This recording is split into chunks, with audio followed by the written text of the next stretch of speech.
Bound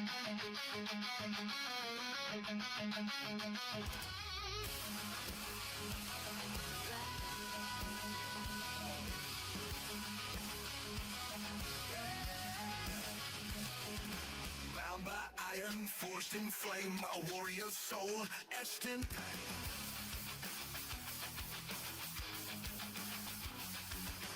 Blades of destiny, cold and cruel, in steel's dark grip, I'm but a tool.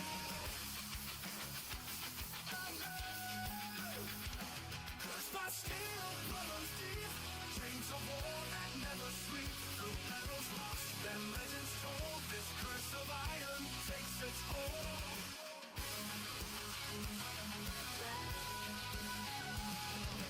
Echoes of war cry out in the night. Shadows of honor faded from sight. Once a knight, now bound and scarred. Steel's dark curse, my soul is marred. Cursed by steel, bloodless deep, chains of war that never sleep. Through battles lost, then legends told, this curse of iron takes its hold.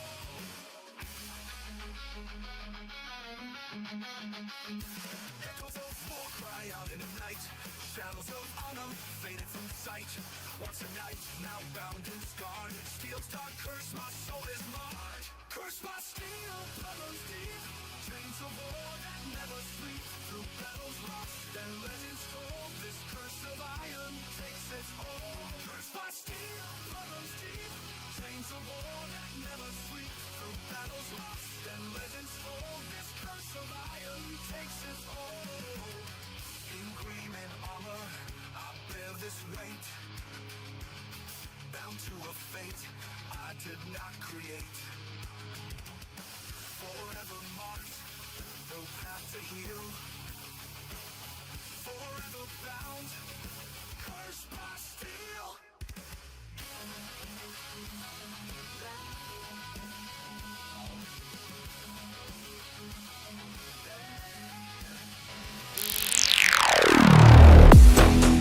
Bound heart turned to stone.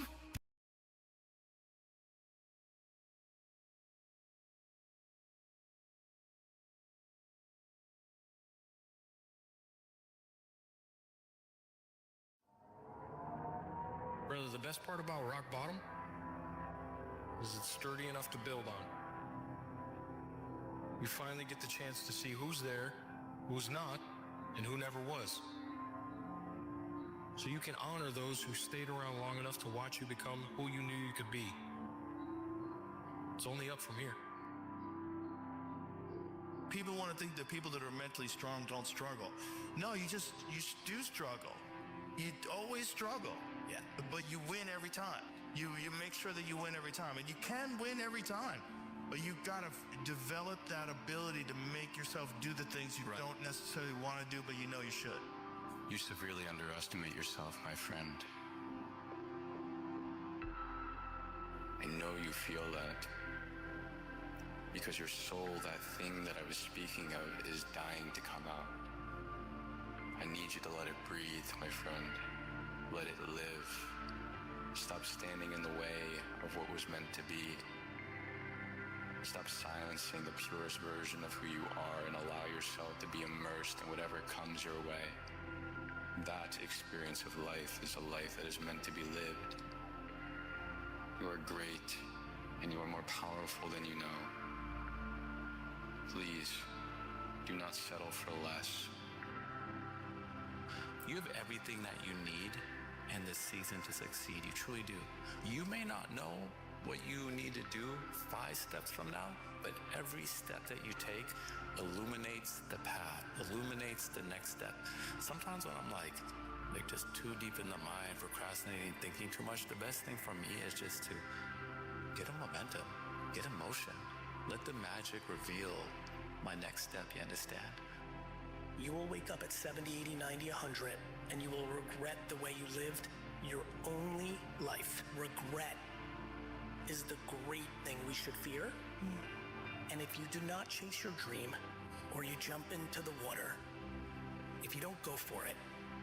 So we have this little sliver, and to not squeeze this little orange of life for every ounce of juice that it has, is devastating to me based on the fact that your parenting, your DNA, and your environments led to you valuing someone else's opinion greater than your own opinion about what you want to do. Don't be scared of failure. Invite adversity. Who cares? It's just an opportunity for you to learn.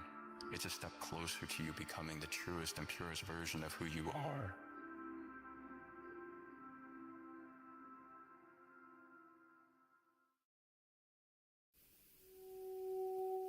What's the number one thing that's holding most people back from reaching their full potential? The story. The story they sell themselves on. Everyone's got a story. And everyone wants to tell you their story of how bad they had it, how hard they had it. And the more times you tell yourself or others that story, the more you reinforce the fact that you're not meant to have happiness, success, abundance. They don't realize that they still hold the pen. There's thousands of empty pages still in that book that they can rewrite that story. But we have to let go of the pages that others have written in our book and realize we got this pen. And we can start writing how the story looks from this day forward. But what's stopping them is the work that they haven't done. The work of healing through their traumas, their insecurities, their limiting beliefs, the glass ceiling, the whatever the thing is. A mentality of greatness. And no breaks. I hate to tell people that. Today's time, everybody wants it fast. You can be popular. But to be great? Monday on top of Tuesday, Tuesday on top of Wednesday, Wednesday on top of Thursday, Thursday on top of Friday, Friday on top of Saturday, Saturday, Sunday. Let's start over. Let's start over.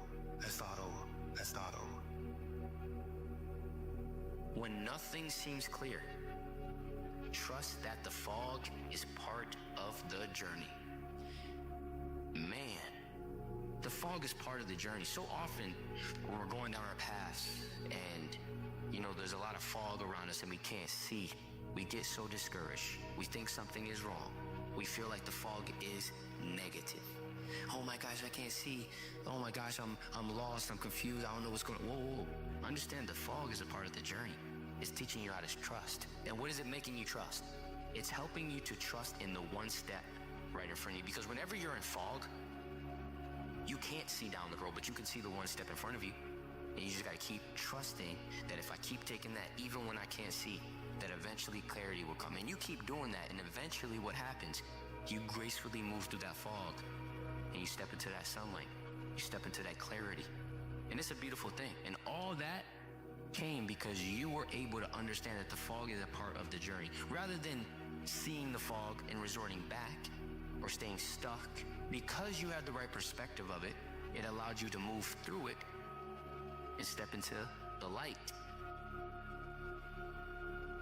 So my big thing is, when I live my life, I want to make sure that when I'm dead and gone, that I wring that wash rag out, and that wash rag is my soul. And I also believe that we're going to end up one day meeting a maker, if you believe in one. And I believe that maker knows everything about you. Everything about you. Knows I was going to be here and talking to you. Knows everything. But you also have a choice to make. You have a choice to make. We have choices. And the one thing that scares me to death in my life is getting to heaven and not being what I'm supposed to be. And I believe that God has a chart, and he looks at the chart and he puts it in front of you and you get to heaven. He says, hey, this is what you're supposed to be. And one of my biggest fears in life was to see that chart and not have every block checked off.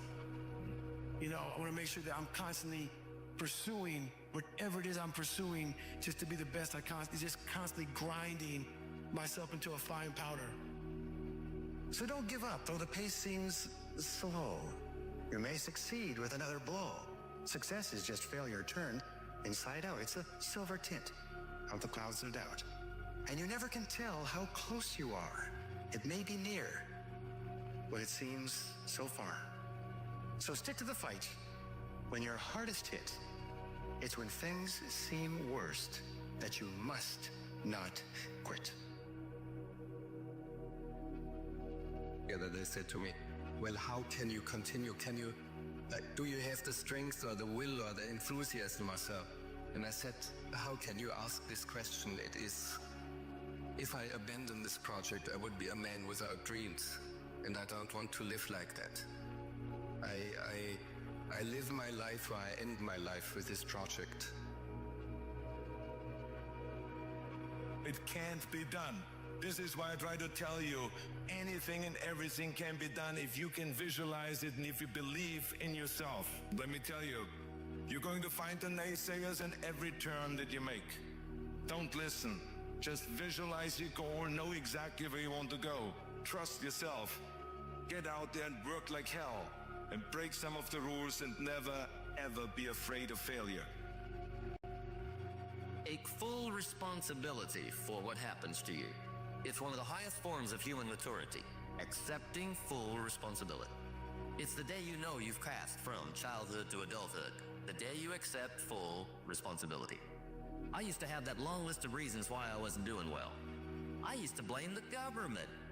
I used to blame taxes. Look what you got left after they take everything. And they expect you to do well. I used to blame the weather. I blamed the traffic. I used to blame my car. I blamed the manufacturers. See, I used to blame everything outside. And then let me give you a little philosophy to help turn my life around. For your notes, here it is. It's not what happens that determines the quality or the quantity of your life. It's not what happens. It's what you do that changes everything. Face it. You do not look away when challenges come. You don't blame yourself if at that moment in time you're not able to face it. The only thing you're gonna do is you step back, you take time for yourself, you invest the work, and prepare yourself to return. You just gotta weather it and keep on walking and don't flinch. Don't let them know they got you. And what we do is at a standstill, or stepping back, because we don't do that. We keep on walking.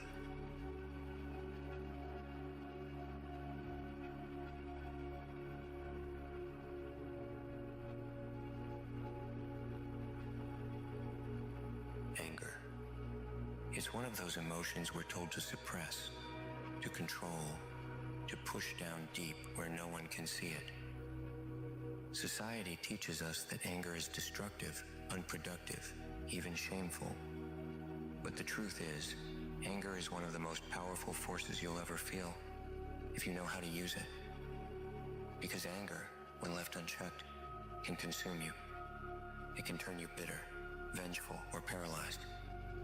But when you learn to channel it, to harness it, to turn it into fuel, it becomes something extraordinary.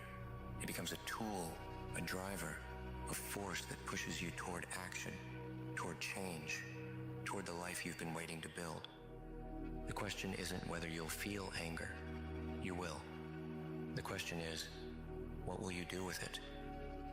Anger is neither good nor bad. It's energy. Raw, untamed energy that surges through you in response to pain, injustice, or frustration. It's your body's way of saying, this isn't right.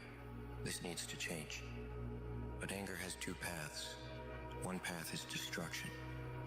It's yelling at the wrong people, burning bridges, making impulsive decisions that you can't take back. The other path is creation. It's taking that energy and turning it into something meaningful, something that builds, that grows, that transforms. To use anger as fuel, you have to choose the second path. And that starts with understanding the source of your anger. Anger doesn't just appear out of nowhere. It comes from somewhere deep inside you. Pain, fear, frustration, disappointment. Before you can channel your anger, you need to face it. Ask yourself, why am I angry? What's the root of this feeling? What's underneath it? Sometimes it's about unmet expectations, about feeling like you've been wronged or overlooked. Sometimes it's about fear. Fear of failing, of losing, of not being enough. And sometimes it's about frustration with yourself for not living up to your own potential. Whatever the reason, Identifying the source of your anger is the first step to transforming it. Because when you know where it's coming from, you can direct it. You can decide what to do with it. Let anger be the spark, but let discipline be the engine. Because success isn't built on flashes of emotion. It's built on relentless effort, day after day, choice after choice. Anger is often seen as a destructive force, and it can be if you let it. But when you channel it toward creation, it becomes something entirely different. It becomes the fuel for building something meaningful. Whether that's a business, a skill, a relationship, or a new version of yourself. Ask yourself, how can I turn this anger into something positive? How can I use it to grow, to improve, to make an impact? Let your anger inspire you to build, to create, to leave something behind that proves you didn't let the pain win. Every emotion has something to teach you, and anger is no different. It's a signal, a guide, a call to pay attention. What is your anger trying to tell you about your values, your boundaries, your goals? What lessons can you take from it? Maybe it's teaching you that you deserve better. Maybe it's showing you that something in your life needs to change. Maybe it's reminding you of the fire inside you, the one that refuses to settle, to give up, to accept less than you're capable of. Let anger be your teacher, not your enemy. Let it guide you, not control you. Think of anger like fire. Left uncontrolled, it can burn everything to the ground. But when harnessed, when contained, it becomes a powerful tool. It can light your way. It can warm you. It can forge something strong and unbreakable. The fire of anger doesn't have to consume you. It can transform you. It can push you to do the hard things, to face the challenges, to become the person you know you're capable of being. The world will give you plenty of reasons to be angry. People will hurt you. Circumstances will disappoint you. Life will throw obstacles in your path. But every time you feel that fire rising, you have a choice. You can let it consume you, or you can let it fuel you. Use your anger to remind yourself of what you want, of what you deserve, of what you're willing to fight for. Let it push you to take the steps, to do the work, to rise above. Anger doesn't have to be destructive. It can be transformative. It can be the fuel that turns your pain into purpose, your frustration into focus, your fire into a force for something extraordinary. So the next time you feel anger bubbling up, don't run from it. Don't let it control you. Harness it, channel it, and use it to build the life you know you're meant to live. Because that fire inside you, it's not something to fear. It's your power. Use it.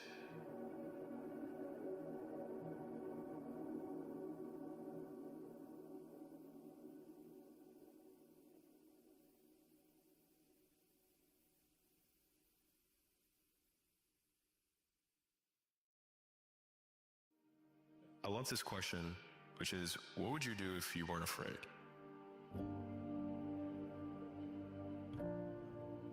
And I love thinking about that when I'm thinking about big life decisions. Like, what would I do if I weren't afraid? And it's usually like the big one, the bigger thing that I really want to do, but I'm afraid to do it. It's like, that's what I should do.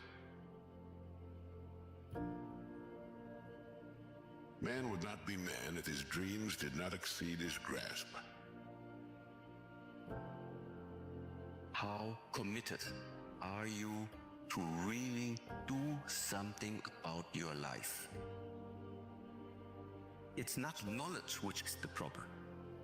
It's not inspiration which is the problem. The problem is that after you have all this information, how are you going to transform it? How are you going to integrate it into your 24-hour day.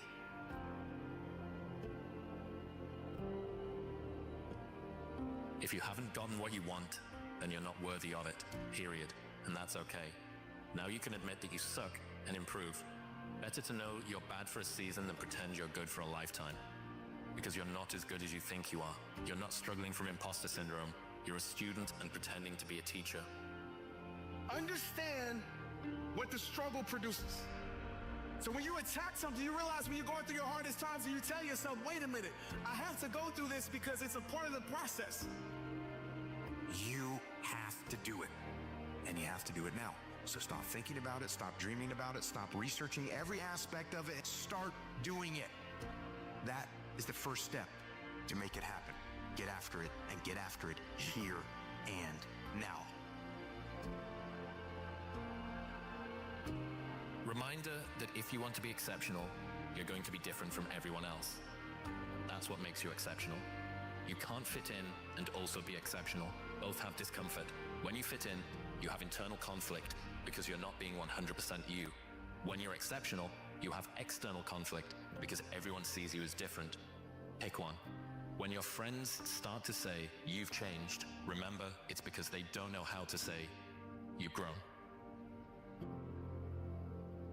That version of yourself that lives inside of your heart that nobody else even knows about because you're too afraid to talk about it, because you're afraid everybody's gonna laugh at you. That's the thing you're supposed to become. Whatever that is, that's what you're supposed to become. You need to listen to that. If you're going to step out from what you have always been into something new, you have to be prepared to cut all of the old out, because all of the old will constantly be in your ear chirping, making you doubt, making you question, making you slow down, making you hesitate. And all of those qualities will keep you from becoming that thing that you're trying to become. Talked a little bit about purpose. A lot of that is just working hard to try to be who you say you are. We all project ourselves a certain way. But when rubber hits the road and you look at yourself in the mirror, who are you? And are you living the life that you're telling people you're living? You gotta be willing to be uncomfortable to get comfortable. You gotta be willing to be scared. You gotta be willing to go into the rooms that people don't want to go into. And you gotta be willing to deal with the word no for a period of time, because the yeses will come. Make you hold you accountable. I think it's just giving yourself permission to suck. It's giving yourself permission to be unhappy. It's giving yourself permission to not achieve while you do for a long period of time. It's giving yourself permission to lose friends. It's giving yourself permission to do things that's different than people in your social circle or your age group are doing. Giving yourself permission to be an exception so that you can become exceptional. If you don't put it into an action plan, get going, that's the key. Some people are ever learning, but they don't put it into action. They don't really take the action. It's like the man who keeps bringing materials to the building site and never builds anything. He keeps bringing in the sand and the gravel and the windows and the doors, and he just stacks up all these supplies, but he never builds anything. You've got to do something with what you've learned. You've got to take action. You've got to get going. And anything you want good, you can have. So claim it. Work hard to get it. When you get it, reach back. Pull someone else up. An old saying that there's 3 types of people on a ladder. One at the bottom, one at the middle, and one at the top. Which one is the best to be? The one that's still climbing. Talking about your goals, and talking about your ambitions, and you're talking about your dreams, talking about anything. Overthinking is the enemy of executing. As far as I'm concerned, the best way of actually making progress towards them is cutting it down to a day-by-day scale and ensuring that every day your goal is to simply take another step toward it. Go out there and build something, do something. Do something. So at the end of the day, when they close the book on your story, your chapter has meant something. Almost all the meaning that you will need to get you through the hard times of your life is going to be a consequence of adopting responsibility, not of rights and impulsive action. But that isn't where you're going to find the meaning that keeps you sustained through the storms of life. I'm astounded by how many people want to be spectacular in life but also want to be normal. By being normal, you are, by definition, aiming for average. Normal people get normal results. Exceptional people get exceptional results. You literally can't do what everyone else does and expect to not get what everyone else has got. By doing what everyone else does, you guarantee average results. In order for something new to come, something old must go. And that old can sometimes mean let go of what you know until now. Empty the cup. Start from the beginning. Do you run away from something? Do you run towards something? Failure is an impelling protagonist towards achieving your goals. Use failure. Be scared. Be very scared of failure, and you will succeed. There is no magic pill. One day or day one? You keep that in your mind. Keep that in your mind if you've been slacking on some kind of something that you want to start doing.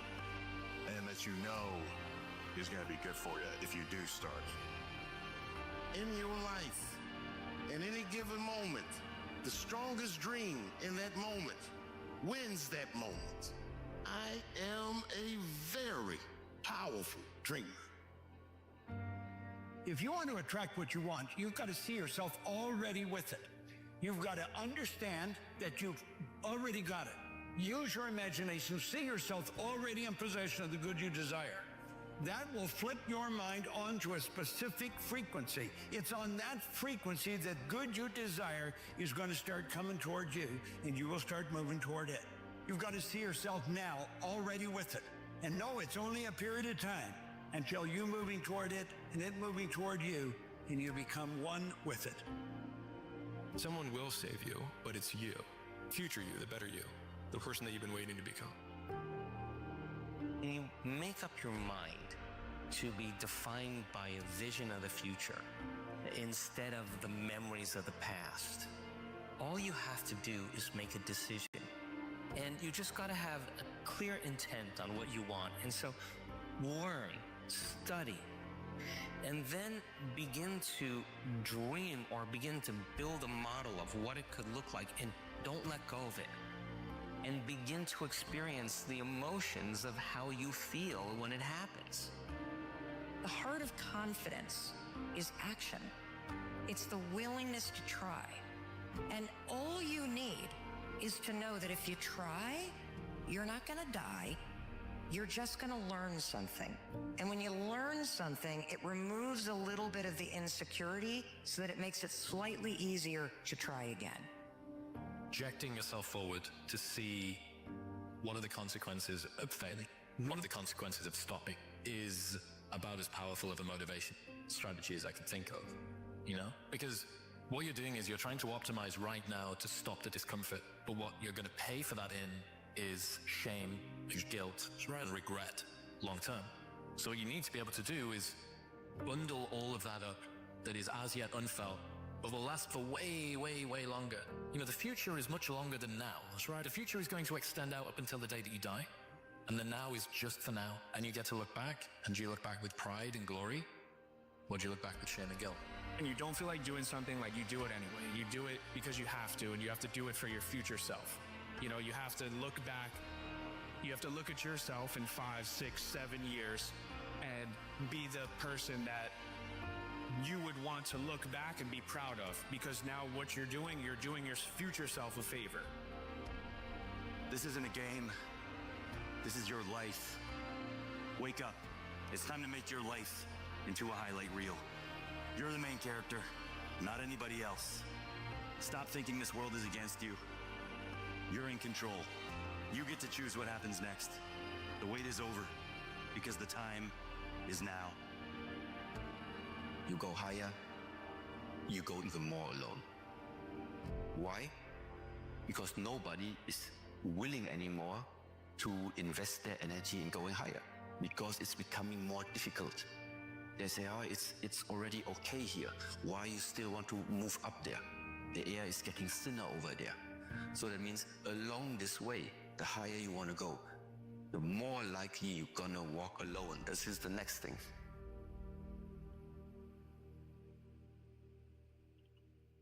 When it's time, you'll know. Trust me, when that moment comes, the feeling is unmistakable. So no matter how dark things might get, never forget that you are the light. You can pull yourself out of any situation, but it's gonna take effort.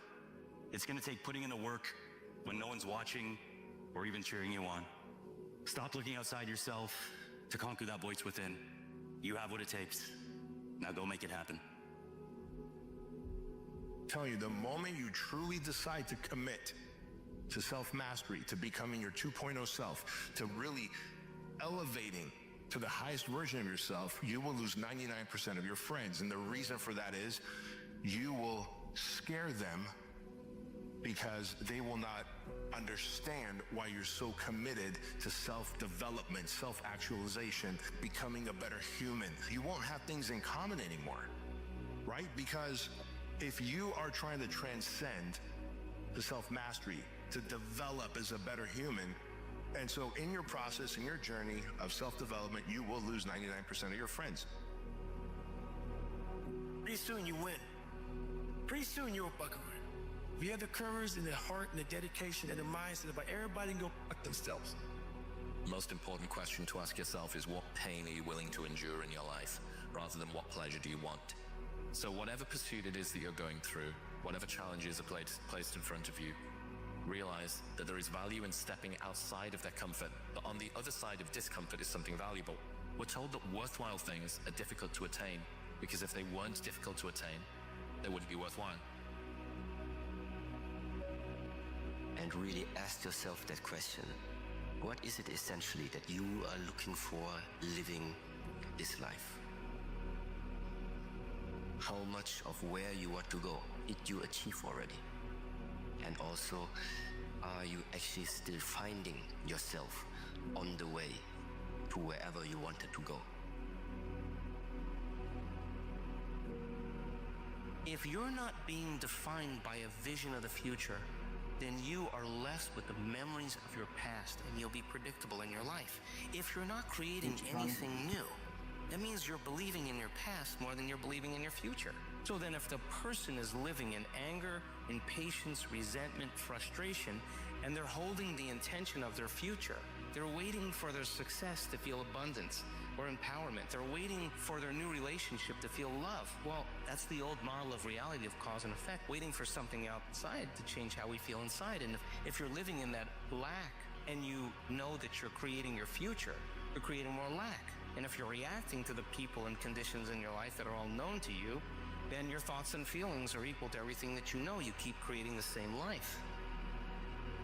One entire year has just passed. Look at yourself from the beginning of this year compared to right now. How are you any different? Are you the same guy that you were in the beginning of the year? Try to make sure that this year you at least change something up, right? If years pass and you're just the same dude, then you're not really living in a way. I kind of feel like you're just being pushed through life. Intentionally act like the person you want to become. Because when you intentionally act like the person you want to become, your brain sees you taking those actions, so your brain starts to change the way it relates to you. You know, that first, step, when you really decide, all right, I got to start changing things, it is very uncomfortable because you're going to start doing things that aren't the norm in your life. You're going to have to let go of old ways, let go of old habits, and start stepping in and implementing new ones. And that is a very uncomfortable process because you're stepping into the unknown. You're stepping into something that your body is not familiar with. But at the end of the day, it's so rewarding in the long run. And if you can just stick it out through that first step where it gets really uncomfortable, on the flip side of that is everything that you want in life. It's the relationship, it's the job, it's the situation, it's the environment, it's the community.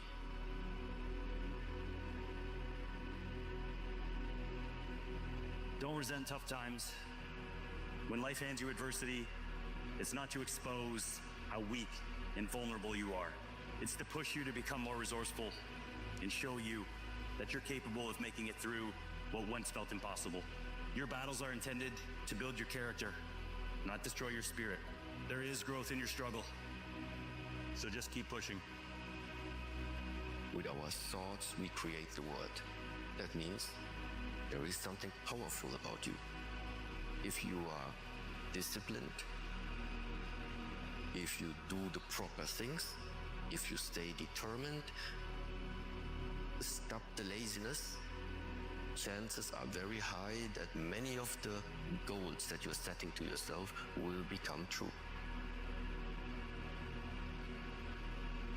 What are you willing to sacrifice, and what are you willing to give up to find every bit of who you are as a human being? There's no hacks, bro. It's you against you. You against you. And if you misunderstand that, you have a real problem. So the things that are important to you in life, you must do always, or you're nobody. It's impossible to increase your mental toughness if you're afraid of failure.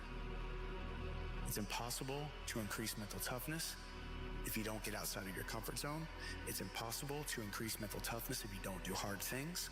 It's impossible to increase mental toughness if you don't throw yourself into the fire just to find out who you are on the other side of it. To throw yourself into the deep waters just to find out who you are on the other side. Being fearless means put yourself out there and going for it. No matter what, go for it. Not for anybody else, but for yourself.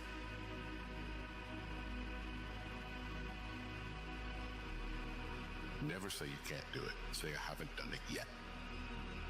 I haven't done it yet. And that's true with everything. It's like, there's nothing that you can't do. You're never gonna feel ready to do hard things. It's rare that you'll wake up in the morning feeling prepared to go after your dreams. Hard things are meant to be scary. They're meant to make you feel uncomfortable because they require you to go to a place that's unknown. 95% of our decisions are made by how you feel in the moment. And that is the problem. Do I feel like getting up? We make decisions based on our feelings, and that is robbing you of joy and opportunity. If you accept the fact that you may never feel ready, and you may never feel motivated, and you may never feel confident, you may never feel courageous, and that's okay, but you can still push yourself forward. As you start to see yourself becoming the person that takes action, guess what happens? You build the skill of confidence and courage. Go ahead and take a minute and simply compare yourself to some of the greats of all time. Yeah, it's going to hurt a little. Yet the one thing you need to realize that the biggest difference possibly between you and them is that they started. They finally came to the point where they were done preparing, they were done planning, and they started doing. Sometimes the very first step is the hardest step, and you got to get going. You know, and yeah, it's not easy.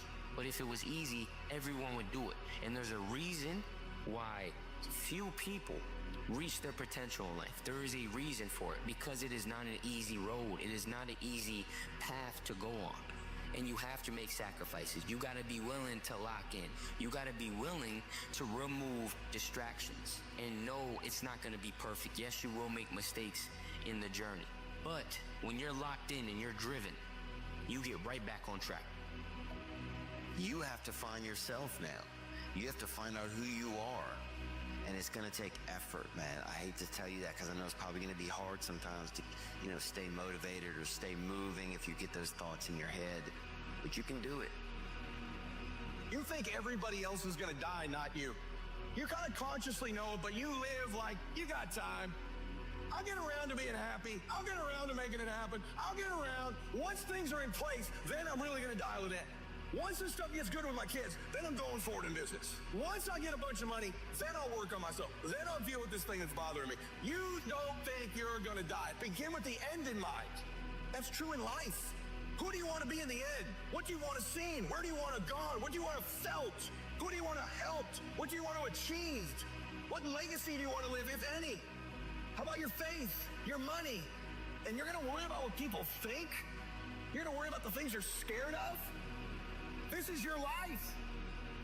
You got stuff to get after it. Stay asleep. That's exactly what they want you to do. Matter of fact, they told everybody you weren't going to be anyways. You proved them right. You feel good?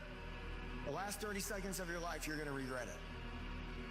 Path of least resistance never makes you happy. Your life self-esteem, your self-esteem, esteem for yourself, is earned by you doing something difficult for you. I mean, what makes people happy? Progress.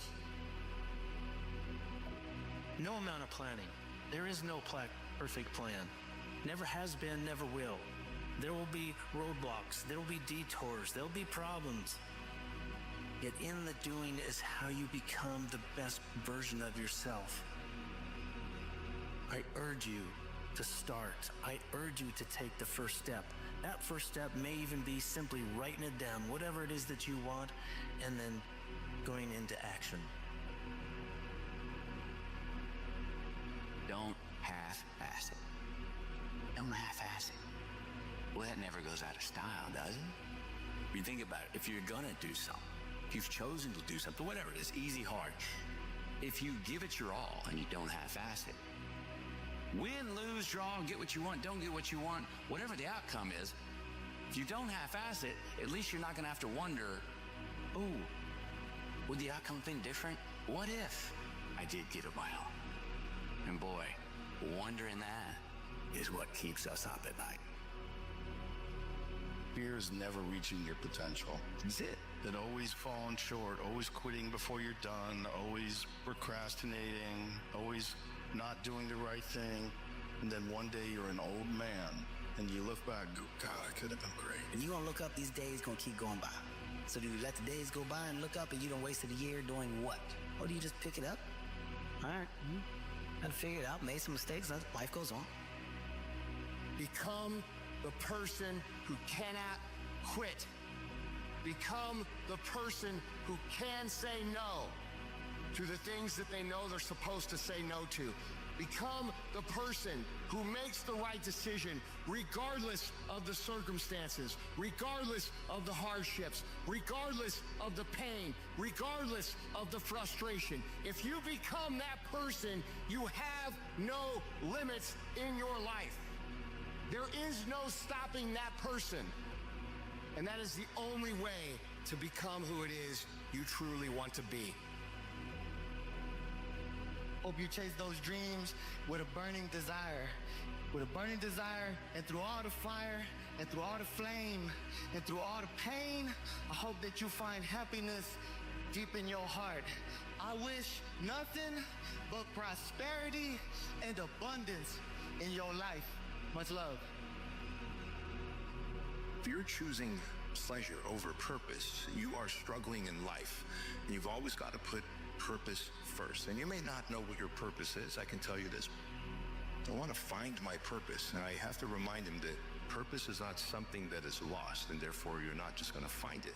You have to develop your purpose. And the place you start is putting off pleasure and putting off desires and focusing on purpose and duty first. Ask yourself this. I go, if I had a gun to your head and I said, pick the one thing that you want to do in life that would just make you absolutely happy, would give you a sense of fulfillment and peace of mind, the thing that you would do if money was not an issue, what is it? And most people can quickly come up with an idea, or at least a place to start. There is where you start developing your purpose. Enthusiasm and joy that people associate with happiness manifests itself when you're moving towards a valued goal. So if you don't prioritize your goals because you don't exist within a structure of value, then you have no positive emotion. The embodied manifestation of positive emotion is the movement towards a valued goal. That's what it is. That's why you have the positive emotion. Because you are a creature that can move towards goals. And the emotional signaling of that is positive emotion. No goal, no positive emotion.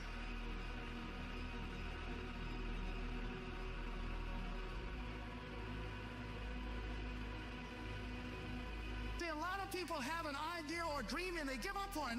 No, don't do that. Work your dream until it get hard. See, Most things don't happen as soon as we think they should happen.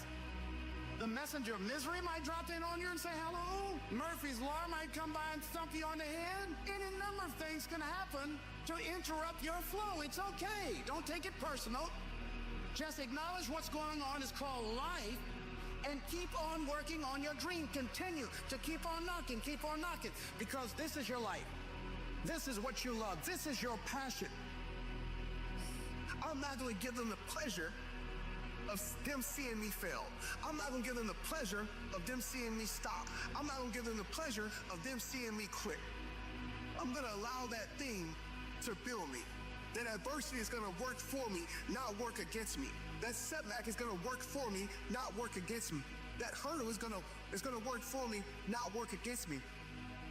I just want you to remember that average is the enemy, success is your responsibility, and change can take place in an instant if you are willing to flip the switch.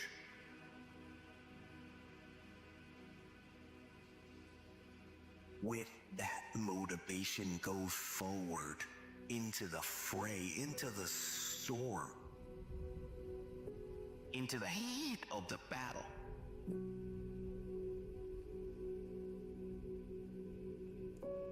When people can't get up in the morning, I'm going to tell you why. Because they can predict the feeling of everything that's going to happen in their life, and their body's resigned to the familiar. It says, oh, another mundane day. But remember when you were a kid and you were going on a field trip? What happened then? You were up and dressed and ready to go before your parents were up, because you knew something unexpected was going to happen. That's how we should live our lives. Waking up with the understanding to expect the unexpected, and something unusual should happen in our life as a result of our efforts.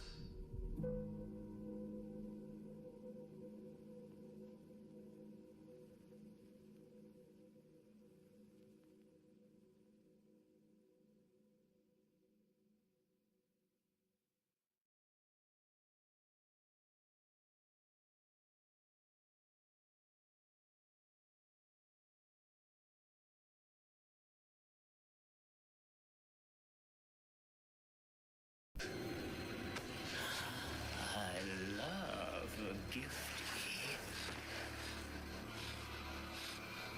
Can't wait to unwrap it. The Conjuring universe is the shared universe centered on a series of supernatural horror films, including The Conjuring, Annabelle, and The Nun.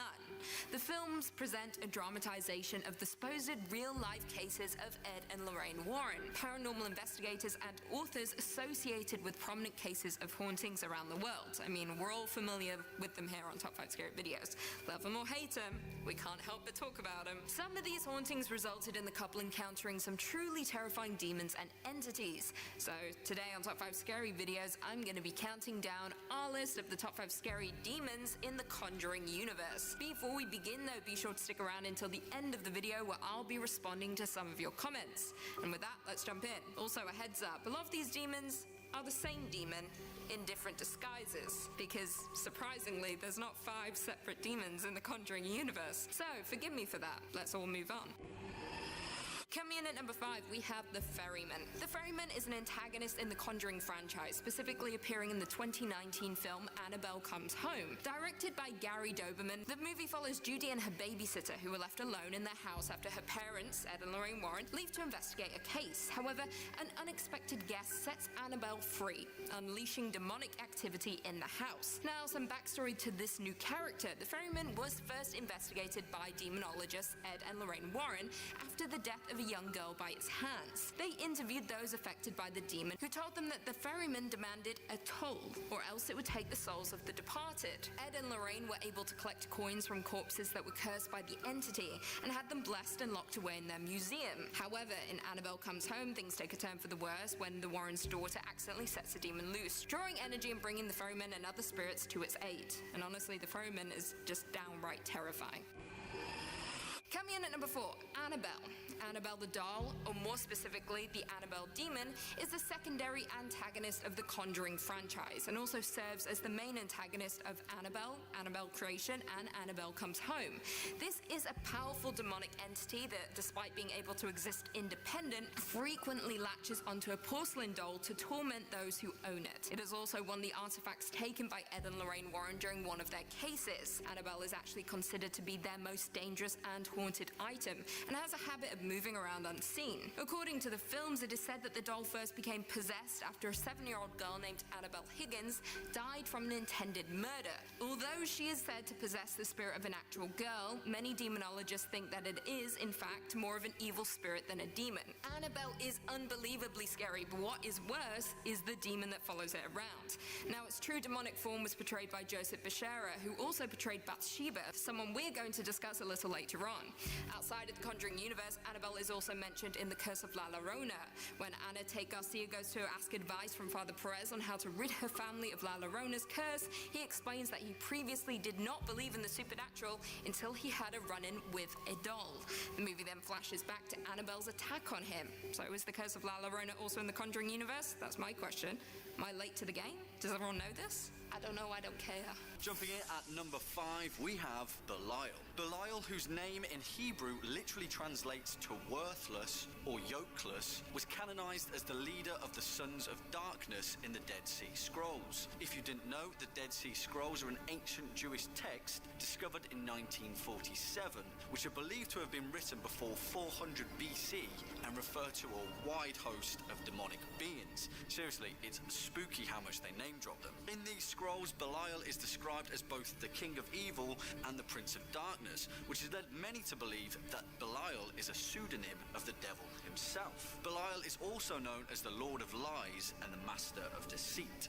Many texts refer to Belial as a devious figure who utilizes fornication, wealth, and pollution of the sanctuary to get exactly what he wants. However, in the Satanic Bible, Belial's name is suggested to translate as without a master and symbolizes independence, self-sufficiency, and personal accomplishment. It begs the question, whose side is Belial really on? Coming up at number 4, we have Surgat. In Latin, Surgat literally translates to rise and is the physical manifestation of rebellion and opposition. His angelic opposite is Aquiel. To be honest, Surgat is a minor demon and is pretty weak sauce compared to some of the guys on this list. But the thing that makes him pretty terrifying is his brush with a particular pope. Written between 1150 and 1227, the Grimoire of Honorius was written by Pope Honorius III with the intention of being specifically used by a priest. Pope Honorius was obsessed with the thought of Satan invading the mortal realm, and so began preparing the Catholic Church for a war. He wrote down his findings in this forgotten grimoire, which wasn't unearthed until 1760. Honorius began his training by purposefully summoning demons, and then banishing them again in a sort of weird, spooky, demonic boxing session. It proved quite effective, and the Pope soon started to get a handle on the armies of hell. He'd write down the name of each demon he fought and leave an elaborate explanation of their strengths and weaknesses. Kind of like a Pokédex, but for demons. That is until he came face to face with Surgat. All that was written in his section of the grimoire was that Surgat is he who opens all locks. That was the last demon that Pope Honorius noted down in his book. Makes you wonder what happened, eh? Next up at number 3, Number 3, the red-faced demon Sixtas. Probably one of the most terrifying entities to appear in the Insidious franchise. The red-faced demon is the one who takes and possesses Dalton in the first Insidious movie. While not always the main demon and supernatural threat of the franchise, I would say he's up there as he is the main antagonist of the first film and is vanquished after returning in Insidious the Red Door. What makes Sixtas so scary is that he's an entity that resembles the devil who literally scares the mediums that Josh consults in an effort to get back his son and understand what is happening to him. Besides that, this is a demon who takes people and severely mistreats them while they're captured, while possessing them in the waking world, using their physical forms to carry out unspeakable evil acts. attacks. He also is shown shedding his skin and has extremely sharp claws, like literally spends just time off sharpening those claws. To me, there has always been something deeply upsetting about demons who can possess you and make you do horrible things in the waking world. The feeling of losing control to the point where you're forced to do things you know you would disagree with, all while not even being aware of really what you're doing because you're locked away in some like hellish realm being tormented while not even getting to know what Sixtas is using your body to do. All that's pretty horrifying, I'd say.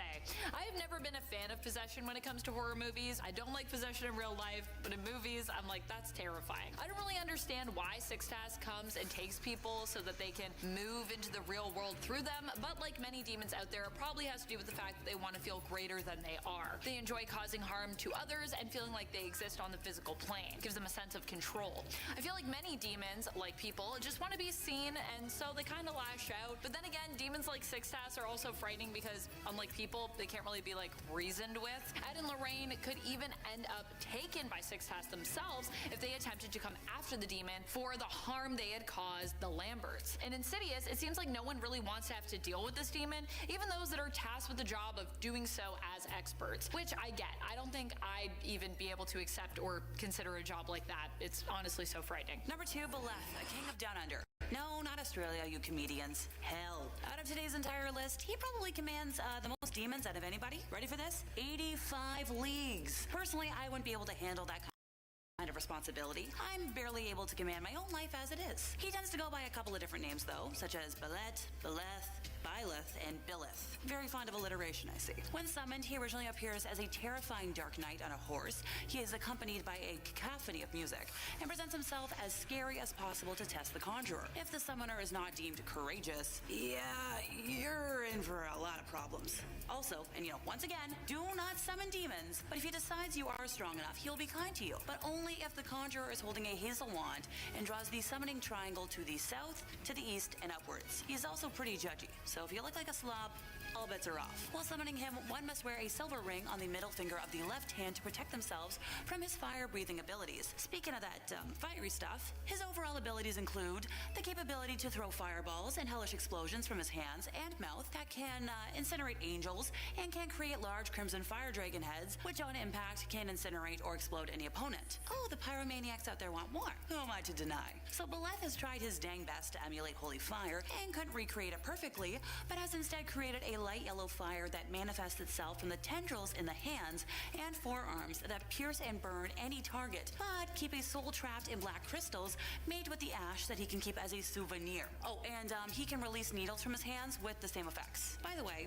any results from this power are irreversible unless you want to turn into Mr. or Mrs. Big Pile of Dust. I'd recommend avoiding that. He can also fire laser-like fire beams from his hands that are even more powerful than hellfire. That can and will incinerate anything in its path. Definitely a Leo. Too much fire not to be. Oh, almost forgot. He is able to create weapons such as swords, daggers, spears, needles, and blades in his hands. Oh, that fire and the ability to create weapons? No thanks. I can't imagine Ed and Lorraine wanting to go anywhere near someone that can impale you with needles from your hands. And so much fire. Number 1, the Black Demon. This is the demon featured in the movie of the same name. In this story, the Black Demon is an agent of Tlaloc, an ancient Aztec and Mayan god that some other religions have classified as a demon as well. The Black Demon in the movie comes in the form of a giant shark, similar to a megalodon in appearance and size. One of the explanations that is posed in the film as to why this creature is here and what it's doing suggests that the Black Demon was actually sent by Tlaloc to attack as a result of negligence when it came to an oil rig out on the ocean whose company had basically done nothing to investigate or mitigate oil spills. If I were Tlaloc, I would probably be pissed too and send out the Black Demon to take revenge on humanity for all their greed and all the harm they've done to both the sea and the land. Needless to say, were Ed and Lorraine adrift on a dinghy out in the ocean and confronted by the Black Demon, I feel like it would be a pretty terrifying experience for them, despite their demonology experience. I mean, demons that can't be seen, but whose presence can be felt, who exist on another plane of existence, that's one thing. A demon who is literally a giant megalodon that exists in the real physical world is entirely another. We aren't just talking about being chased by ghosts here, we're talking about being hunted by a believed, mythical, but it apparently turns out real beast that exists beneath the ocean surface. I think the other thing that has always frightened me about sharks is that they're straight up predators who exist in a world that we aren't really meant to occupy. The ocean is a deep and dark and mysterious place, and as much as I love swimming in the ocean and being in water in general, when we're in there, we're completely out of our element. Unless, I guess, you have equipment, and even if you do, sometimes you aren't really prepared to be underwater for long periods. You can't move as easily, you can't see as easily where you're going. It's just frightening, and I feel like that is what gets me. You are fighting something that is in its element while you're out of yours. Add in the fact now this isn't just any old shark, but basically a megalodon who also has ties to the spiritual world with its connection to Tlaloc, and yeah, that is honestly some scary stuff. You have the Great Duke of Hell, Berith. Also referred to as Balberith, this guy is a pretty formidable dude. Known in the Infernal Dictionary as the Great Duke of Hell, Berith commands 26 legions of demons and is a pretty big player in the fiery depths below. According to Aleister Crowley's illustrated Goetia, those that attempt to speak with Berith soon learn that he's a formidable liar. Crowley refers to him as speaking with a clear and subtle voice, and is a liar when not answering questions. To speak with Berith, the conjurer must wear a silver ring and hold it clearly to their face in respect to the Great Duke. If not, Berith will consume the conjurer for not sincerely paying their respects. Berith is often depicted as a soldier, dressed in red clothes, riding a red horse and wearing a golden crown. His main function is to corrupt those that crave power, and is often found lingering on both sides of a war. In 1612, a nun from Aix-en-Provence was possessed by Berith. During the exorcism, Berith gave up his own name, as well as the names of all the other demons possessing her, but also the names of the saints who would be most effective in opposing them. That guy loves a good fight. Bringing up at the rear at number 2, we have Pazuzu. Dating back to ancient Mesopotamia, Pazuzu is the king of the demons of the wind. He is the bearer of storms and the bringer of drought, and is often depicted with the body of a man, the head of a dog, and the talons of an eagle. In the possession case of Roland Doe, the story that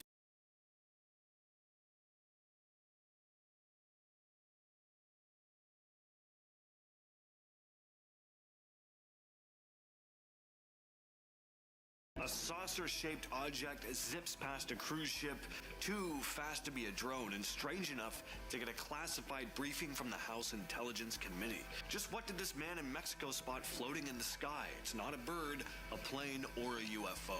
And secret footage from a U.S. spy plane from 2016 was just recently released to the public, capturing metallic orb drifting over a military base. These are mysterious things caught on camera that cannot be explained.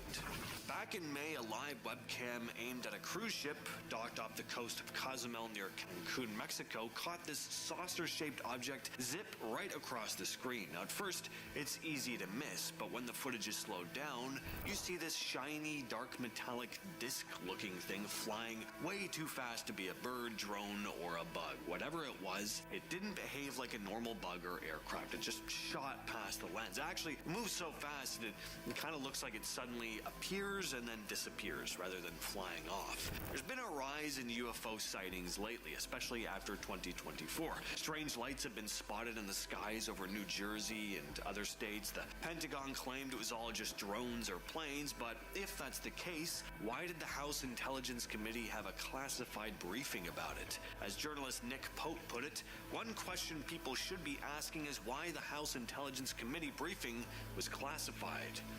Good question. So here's a weird one out of Indiana. Back in October of 2024, a bunch of glowing orange orbs were caught on camera zipping through the sky near the Grissom Joint Air Reserve Base, just south of Kokomo.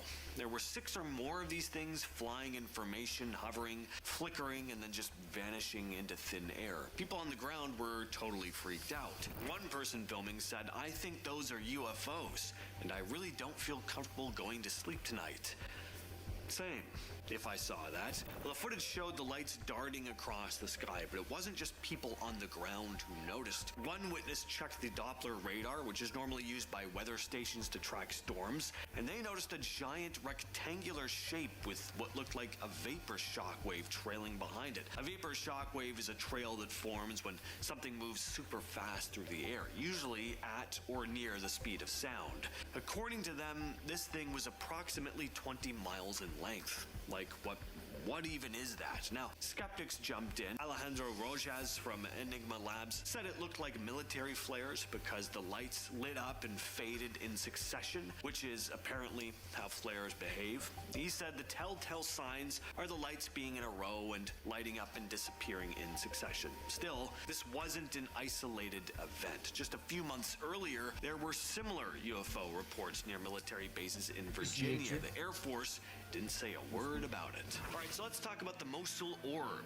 This strange metallic sphere that showed up over Iraq in 2016. This thing was caught on camera by a U.S. spy plane while flying over the city of Mosul. The clip is only about 4 seconds long, but it's pretty wild. You see this perfectly round metallic ball cruising through the air. There's no exhaust coming out of it. There's no visible propulsion, and it clearly does not look like your standard drone. The footage was finally released thanks to a Freedom of Information request by independent journalist Dustin Slaughter, and it ended up being shown to the public by Jeremy Corbell. You might know him as the guy behind the Bob Lazar documentary. Corbell called it the, quote, first military filmed image of a UAP over an active conflict zone, and went on to say, quote, origin, capability, operator, and intent have not been determined in relation to this intelligently controlled UFO, end quote. The Pentagon has confirmed there are hundreds of these metal orbs being tracked all over the world, especially in the Middle East and South Asia.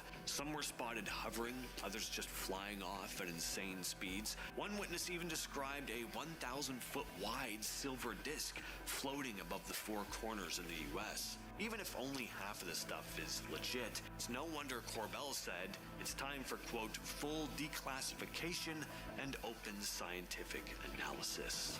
Back in 2018, something strange was caught on camera, but the footage stayed hidden for years. It's finally released to the public in January of 2024. The object was seen flying over a U.S. military base in Iraq and was tracked using military infrared radar. It moved across the base and slowly lowered itself into a nearby body of water. About 17 minutes later, it popped back up and shot off at an unbelievable speed. The Pentagon officially marked it as a UAP, meaning they don't know what it was. One of the strangest things about the object was that it kept changing color. It would go from kind of see-through to solid black. And since the video was filmed using infrared, these color changes actually show that the object's temperature was shifting really fast. It was heating up and cooling down so quickly that the radar struggled to keep up with it. Dr. Matthew Zadegas, a physics professor at the University of Albany, said it was changing temperature faster than any known object. About 3 years ago, some really creepy security camera footage started making the rounds online. We see this weird, pale creature moving around in the backyard of an apartment complex in Moorhead, Kentucky. The video was caught by a CCTV camera in the area. It was first shared by Paranormality magazine on X. In the 33-second clip, you can see this tall, skinny, human-like figure crouching low near the back of the yard. It slowly creeps forward, looking around like it's checking to see if anyone's watching, then heads toward the homeowner's car. The footage blew up online. People from all over the world started guessing what the pale figure could be and where it came from. Some thought it looked like an alien. Others said it looked more like a rake. No one's figured out exactly what it was, but what do you think? Just what in the hell is this thing? Now, I don't have a lot of info on this one. I believe the image first showed up on Reddit about a year back. User itchypalp_88 wrote that it was sent to them by their neighbor in Vacaville, California, who'd caught it on their Ring camera at a trailer park backing up to a creek. As for what it is, hairless cat, the chupacabra, an alien. Those big black eyes definitely kind of make it look like one. As weird and freaky as this thing is, though, it is oddly cute in a kind of ugly way. You know what I mean. Now, this next one is clearly a drone, but doesn't make the story any less creepy. So about 5 years ago in British Columbia, Canada, a couple had a pretty creepy run-in with what they thought was just a drone, except this one got way too close for comfort. Around 11:30 p.m. on Friday, September 25th, a man named Ryan Frank noticed something weird flying right outside his window. It was a drone actively watching the house. It was next to the car looking in the window and then hovered right in front of me, Ryan said. It came so close to the window at one point it cut the strings on 2 hanging hummingbird feeders. He said the drone hovered outside his house for just under 5 minutes. I threw a beer at it at some point, but I missed, he added. Eventually the drone flew off. The next morning Ryan checked his security footage and showed it to his girlfriend, Shayla Skates. Perfect Canadian name there. Anyway, she'd been asleep when it all happened. She was pretty freaked out.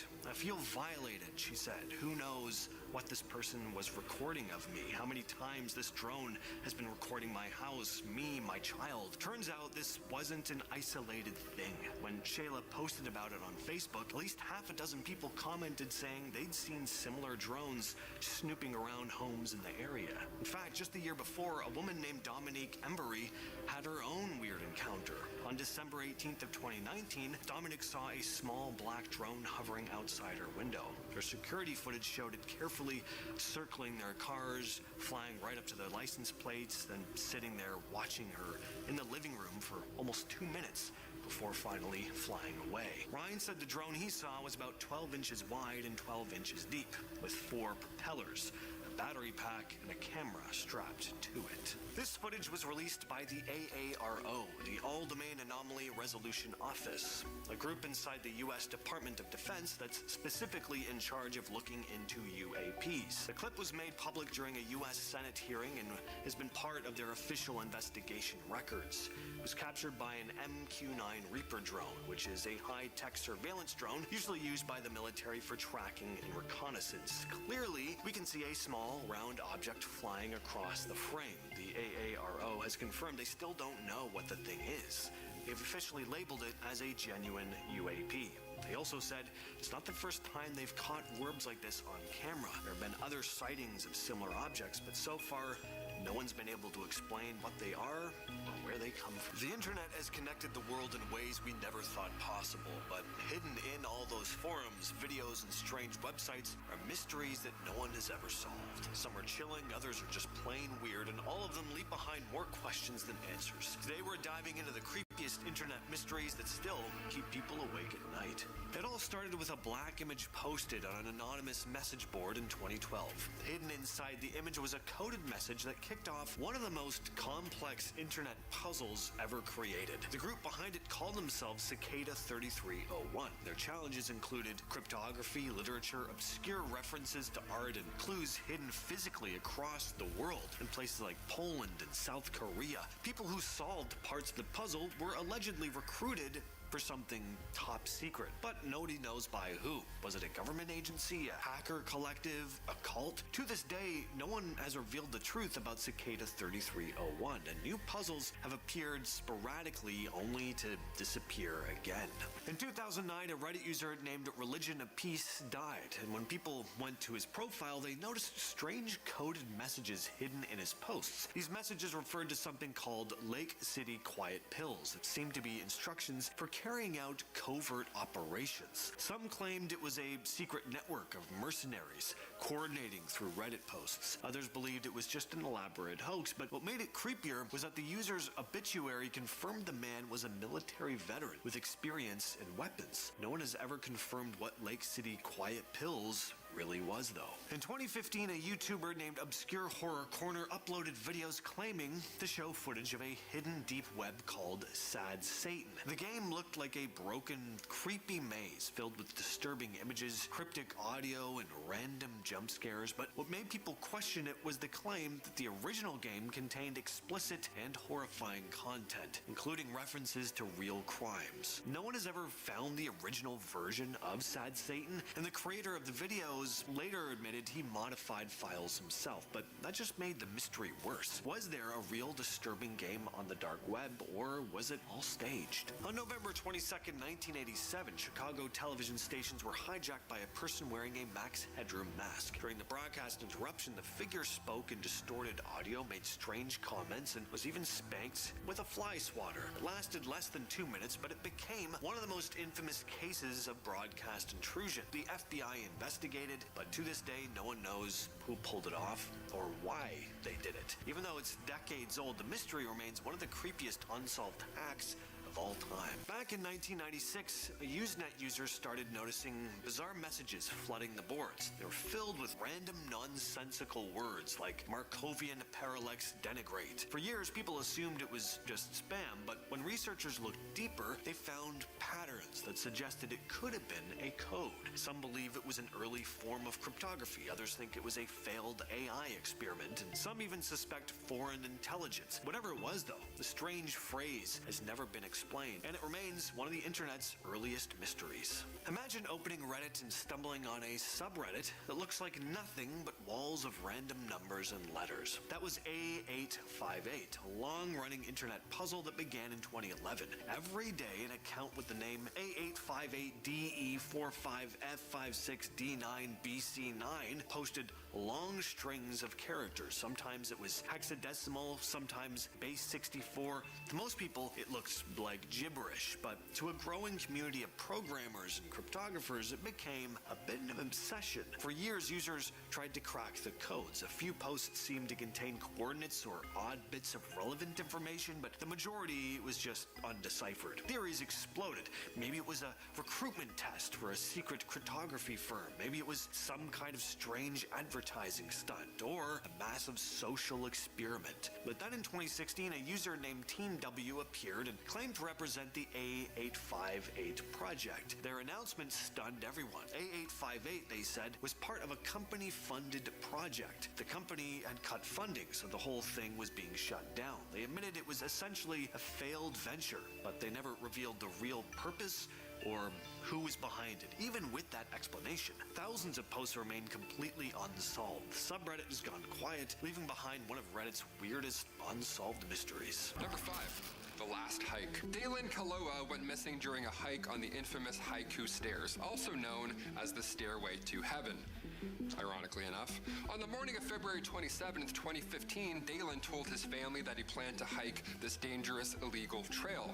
Now, throughout the hike, he sent several photos to his family, but in one image, they noticed something quite strange in the background. They noticed an unidentified man just standing there, almost lurking, watching his every move.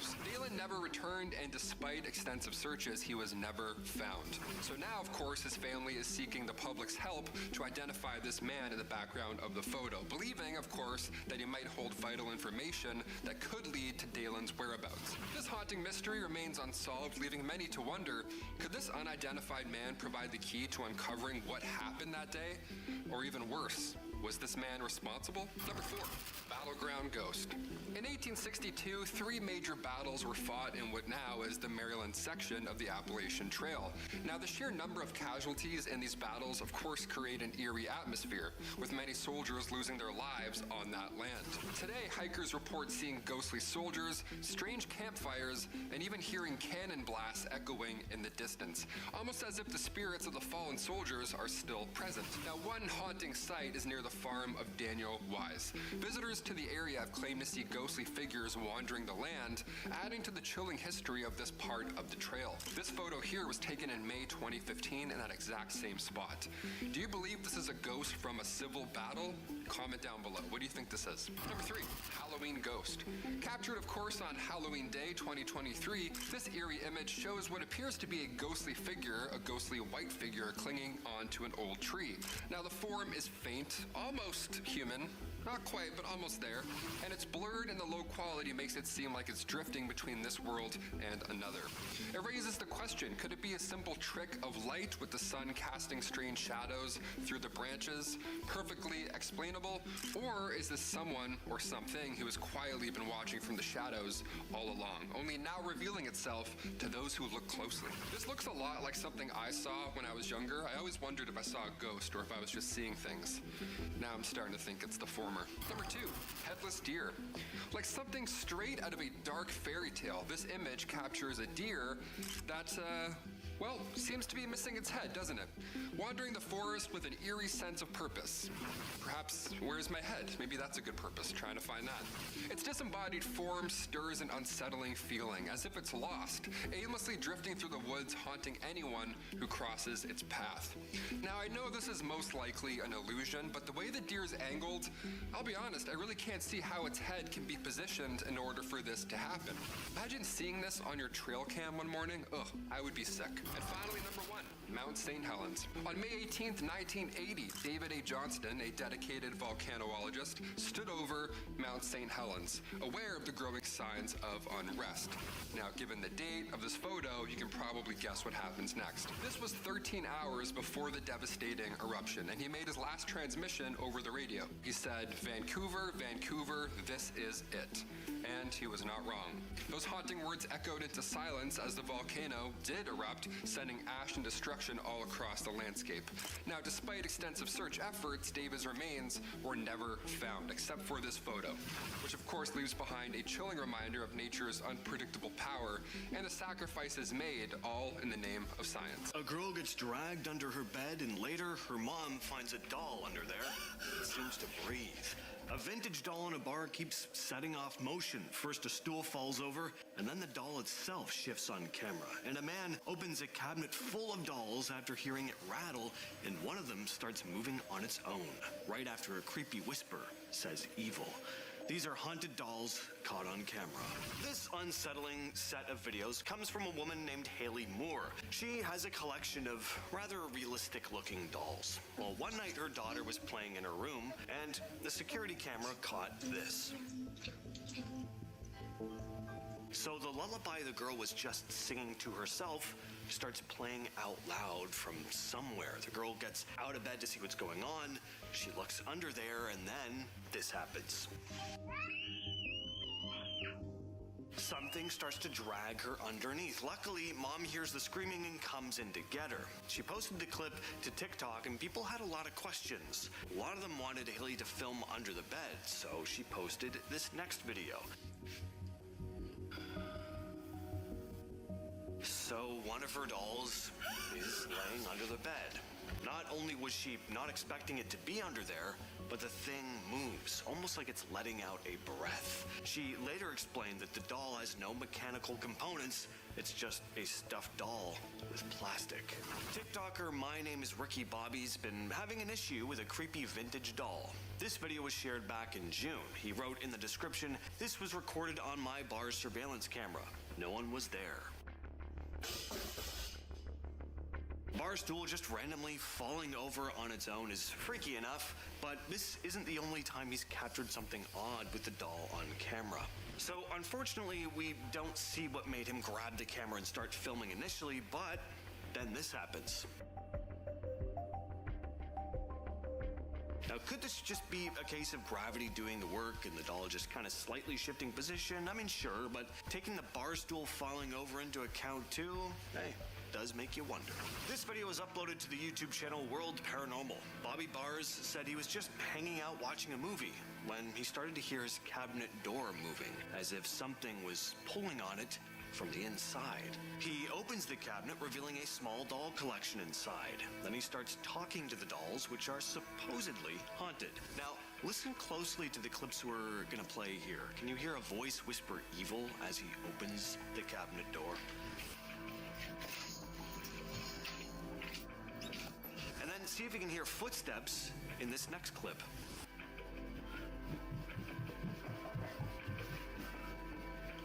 Eventually, Bobby decides to close the door, and that's when this happens. Keep your eye on the doll on the left with the curly red hair. All right, I'm about to close the door. And then it moves again. Did you move the door? Yo. Yeah, I think I'd be keeping that cabinet door bolted shut from that point on. This video was posted to YouTube years ago. A mom had just got her daughter a new doll, and she was filming her playing with it. Keep your eyes on the other doll in the background, though. Lovable. One of the arms of the doll in the background raises up, followed by the candle in front of it rolling. So, not only does this doll apparently have the ability to move on its own, it also knows the Force. And that's actually kind of cool. I think I'd keep this doll. I just make sure to be very cautious not to piss it off. Tarrare was a Frenchman in the late 1700s who had an extremely unusual condition, an insatiable hunger. And not only would he eat mass amounts of food, he'd eat pretty much anything he could fit into his mouth. He'd go as far as eating live animals like cats, dogs, and eels. One story goes that he even ate a snake after peeling off its skin. His eating habits were so bizarre that people started taking notice, and he became this kind of one-man circus act. He'd perform in the town square, and he'd eat just bizarre things like pocket watches, corks, live animals, all in front of shocked and terrified crowds. Doctors had no idea what was going on with this guy. They figured he had some sort of stomach issue that prevented him from feeling full. As for what that was, though, nobody knew. Eventually, he was hospitalized, and that's where things got deeply disturbing. At one point, nurses found him eating parts of corpses. Tarrare died at just 26 after experiencing continuous exudative diarrhea. Surgeons decided to do an autopsy, and apparently his insides were just a complete mess. Can't imagine why. Next up is the mystery of the 9th Roman Legion. Around 100 to 190 CE, the Roman Empire was set on conquering Caledonia, now known as Scotland. To do that, they sent the 9th Legion, a military unit that had already proven itself in battle across the empire. The soldiers were never seen again. At some point, they just disappeared. There's no official record of what happened to them, and considering how meticulous the Romans were about keeping track of their military, that is pretty strange. Some people think the entire legion was wiped out in such a humiliating way that no one wanted to document it. Disappearance is even rumored to be one of the main reasons why Hadrian's Wall was built, as a defensive measure against whatever had taken out that 9th Legion. In 1885, a man named Guillermo Farini, also known as William Leonard Hunt, made a strange claim, saying he'd found this mysterious city in the Kalahari Desert. He reported his discovery to both the Berlin Geographical Society and the Royal Geographical Society of Great Britain. He even published a book that year describing what he found. In it, he described strange rock formations that he believed were the ruins of some ancient city. Farini figured this city was thousands of years old, though he couldn't find any inscriptions or clear evidence to back that up. Over time, though, rumors spread about this supposed lost city, even among local indigenous people who claimed that they hadn't been the ones who built it, though. Other explorers and historians like Gustave Prelude went looking for the city, claiming the locals could lead them to the ruins, but after more searches, nothing concrete came up. Some even claimed to have seen quarries or shipwrecks in the middle of the desert, but these stories never panned out. Professor A.J. Clement tested Farini's theory and concluded that Farini probably didn't even reach the Kalahari Desert. Instead, he likely found some natural rock formations that, over time, looked man-made when they were eroded. The search for the city continues to be a mystery, but many now consider it more of a myth. In 1909, the SS Waratah, a large passenger and cargo steamship that operated between Europe and Australia, disappeared without a trace off the coast of South Africa. It was last seen near the Cape of Good Hope, but after that, it vanished completely. No distress signals were sent and no wreckage was ever found. The ship had been in service for just a short time, and there were no signs of any problems before it disappeared. Some people think it sank during a storm, but there's no real proof of that. Eerily, though, the Waratah did have a bit of a reputation for strange incidents on board. Some theories say it might have been taken by pirates or hit by a huge wave, but no one knows for sure. And to this day, the Huerta's disappearance is still unsolved. The Beale ciphers are a set of 3 mysterious documents believed to hold the key to a hidden treasure buried by a man named Thomas J. Beale in the 1820s. According to the story, Beale and a group of adventurers discovered a large treasure of gold, silver, and jewels out in the West, and they supposedly buried it somewhere in Bedford County, Virginia. Supposedly, if you can crack the ciphers, you can find the treasure. The first cipher is said to describe the exact location of the treasure. The second supposedly lists the contents of the treasure, and the third contains the names and contact details of the heirs. Beale left the ciphers with his friend Robert Morris, promising to return with the key to decode them, but Beale never showed up again. Morris shared the ciphers with the public, hoping someone could figure them out, and to date, only the second cipher has been partially decoded. Why anyone would bother with the second and third cipher is beyond me, though. Just tell me where it is, and then I will go and get it. I don't need a list of items if the treasure is right in front of me, and I most definitely do not need the contact info of the people it belongs to, because it will all be coming home with me. A friend on a video call asks if someone's in the house with you, but you're totally alone. A shadowy shape drifts across the screen during a live stream, and a streamer returns to his supposedly haunted apartment, only for doors to open, strange clanking sounds to echo, and something terrifying to show up right before he bolts. These are the creepiest things people found while recording themselves. Imagine you're just moving into a new apartment, giving your friend a little tour over video chat, and they suddenly stop you with a dead serious question: is someone in the house with you? Well, that's what happened to Lori Simmons, a mom of 4 from Yakima, Washington. She was showing her friend Shanna around over video chat, and at first it was just normal chatter.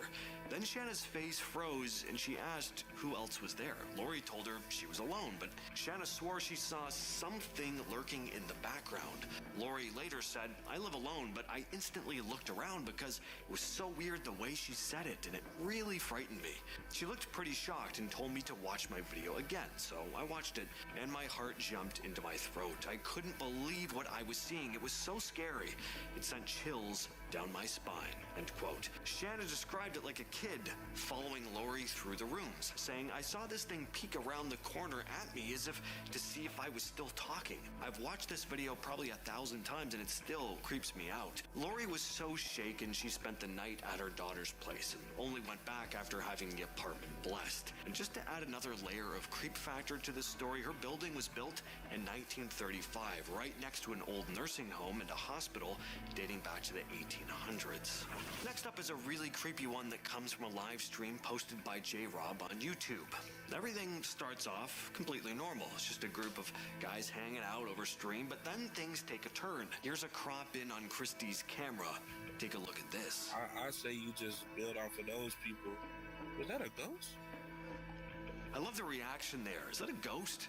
We clearly do see a shadowy figure move across the background, though. It kind of has a humanoid shape, but it definitely doesn't look like a person. Chris even glances behind him right after it passes, like he felt something swoosh by. You can see the confusion on his face.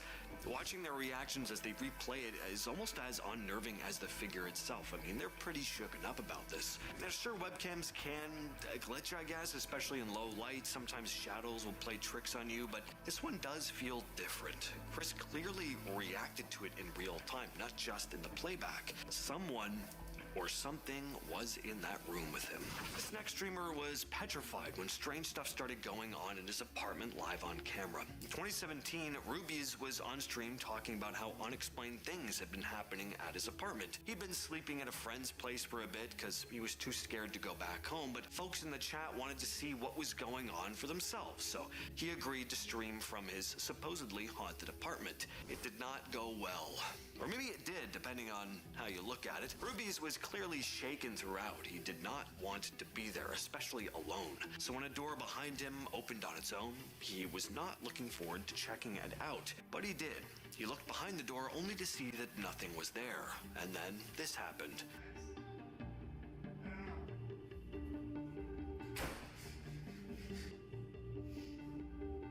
He returns to the couch totally shaken up. All the while, there's this mysterious clanking sound coming from the room behind him. He decides to end the stream and get the hell out of there, and that's when this happens. I don't know. Go raid skilled apple. Go. A man gets knocked out cold on his own porch by a small, fast-moving UAP. In Colorado, security footage caught a strange, skinny creature walking around a woman's driveway. No one knows what it was. And a floating, shape-shifting figure was caught on camera in Mexico, gliding across a yard while nearby dogs completely lose it. These are times real aliens were caught on surveillance cameras. Ladies and gents, for the first time on the channel, I believe, we have a mysterious flying object knocking a man out cold right on his front porch. This is one of the wildest clips I've ever seen doing videos like this. So it starts off pretty normal. We have some home security footage capturing a guy walking into his house. About 10 seconds go by though, and then this happens. So do you catch that? We may have to slow this one down so you can see it. So this small glowing object flies across the lawn at crazy speed, zips into the doorway, and then the dude just falls back onto the grass, like totally out cold. The way he just flops back and ragdolls like that, it's insane. If this video is staged, then this guy must be a stuntman or something, because that was a gnarly fall. This happened a couple years ago in La Junta, Colorado, and it's still one of the weirdest pieces of home security footage on the internet. So a woman named Vivian Gomez said that her porch camera picked something up late one night. The next morning, she checked the footage and saw what you're looking at here. Nobody actually knows what it was. Dobby from Harry Potter, maybe, or an alien? Vivian posted the video on Facebook, and it exploded. It racked up over 10 million views in less than a week, and soon big news stations were showing up to cover it. Vivian said, "I showed my son, and we were both just saying, what the heck is that?" She didn't feel super threatened by whatever the thing was, but she did admit she fixed her screen door after, just to be on the safe side. The creature was never seen again, and Vivian says she still has no idea what she caught on camera. In her own words, the verdict is still out. Some people think aliens are out there somewhere. Others believe they're already here, living among us. And this security footage from Mexico has a lot of people wondering if that might actually be true. The video shows this weird floating thing drifting over some bushes and landing in someone's yard. Then it slowly glides off up the hill and onto the road, shifting and changing shape as it moves, growing into something that almost kind of looks like a person, maybe?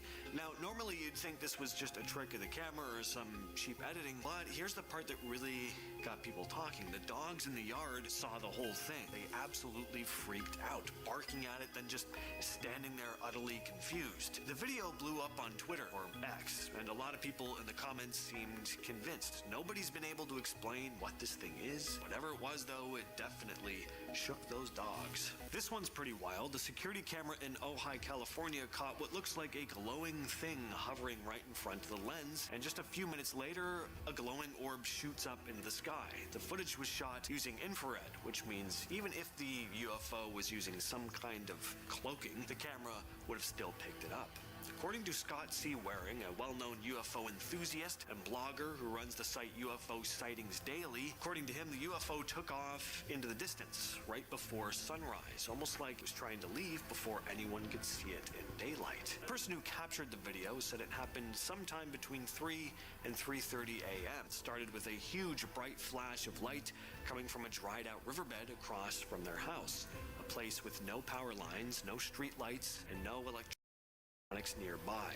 After that flash, this bright bluish-white orb just showed up out of nowhere and slowly started rising into the sky. What's interesting is that you can see the first light of sunrise creeping over the horizon, but the orb isn't anywhere near it. The light from the sun and the light from the orb are totally different. The person who posted the video said, "I would really like any information on any reasonable explanations that could explain the phenomena in the video." This one comes from a construction site in Cathedral City, California. back in July of 2018. So a night security guard named Douglas Benfield was on shift when he spotted something weird on one of the monitors. What he saw was a super bright object slowly rising from the construction site, hovering for a second in midair, and then suddenly blasting off at crazy speed. Douglas, who was 48 at the time, said, "I was sitting there and everything just felt weird all of a sudden. Can't really explain." He said out of the corner of his eye, he noticed something strange on the monitor. "So I played it back and couldn't believe my eyes. I kept watching it over and over again," he said. Right after that, he recorded the footage straight off the security screen with his phone and texted it to his son, who simply responded with, "WTF is that?" Douglas never showed the clip to anyone else at the time because life got busy, but when he came across it again later, he realized it was just too weird not to show, saying, "I cannot explain what is going on in that video, but it's extremely strange. I've watched it so many times and it still gives me chills." This is a TikToker named Dua Lupe. No surprise why she goes by that name. I mean, my God, the resemblance is uncanny. Anyway, the face that appears in the window behind her does not look like Dua Lipa. Quite the opposite, actually. Now, I could stare at Dua Lipa all day. The face in the window, though, I can barely look at for more than a few seconds without wanting to piss myself. That is pretty nightmarish. Remember when I was a kid, I always had this weird fear, totally, like, not for any reason or anything, that I would look out my window and just see a face suddenly appear and stare into my room at me. It kind of looked like that, so that's a no thank you for me. Just what in the hell is this thing? A man named Alejandro Hernandez from Mexico was driving home one night when he noticed a black shape hovering in the sky. He had no idea what he was seeing, so he decided to stop the car to get a better look, and that's when he pulled out his phone and started recording, because whatever this thing was, it was not normal. Unlike most strange videos of things floating in the sky, this doesn't look like a UFO, though. This looks more human-shaped, like someone in a cloak. The way it just silently, smoothly glides through the air, it's just eerie. What do you all think about this one, though? Is it genuine? Is it a hoax? Share your thoughts down in the comments. So here's one that made the rounds online a while back, and yeah, it's creepy, but also kind of funny in the way that only real reactions can be. A group of nurses were working a night shift when they decided to go check out a floor in their hospital that's rumored to be haunted. Staff and patients had been talking for a while about weird stuff happening up there. They'd hear unexplained noises, they'd see shadows, usual spooky hospital stuff. It was a slow night, so they figured, why don't we just go check it out? Well, they walked into one of the rooms, and then this happens. Oh! Oh! Oh! The curtain moved. Yeah, it did. It moved. So suddenly one of the curtains moves. It slides. There's no one close to it, but it sort of moves as if someone has brushed past it or even, like, opened it. Now, on its own, maybe that's not so crazy, right? But then this happens. Yeah, it did. It moved. It moved. It moved. Yes, it did. It did. How did you not see that? Oh, okay. As soon as that thing falls down, they split back down the hallway and are off of that floor. And understandably. This next clip comes from Sal Guerrero Juega on TikTok. He and some friends are sitting around the table finishing up dinner. He pans the camera across the table before coming to a dead stop by an open doorway where he sees this. Someone, or maybe something, is just sitting in the darkness staring into the doorway. It's impossibly pale, its facial features are blurry, and it has this odd shape to it. I mean, just what is that thing? Is it a statue? It'd be a pretty freaky statue. I'm not sure who would ever want to have that thing sitting on their lawn, but to each their own. I mean, to me, it kind of looks like the pale lady from Scary Stories to Tell in the Dark. So again, that's going to be a no thanks. This next clip was shared to TikTok by Robert What47. He was walking through the woods one night when suddenly his dog Ollie started getting agitated, barking at something in the tree line. Robert takes a moment to look around and find out what's spooking his dog, and that's when this happens.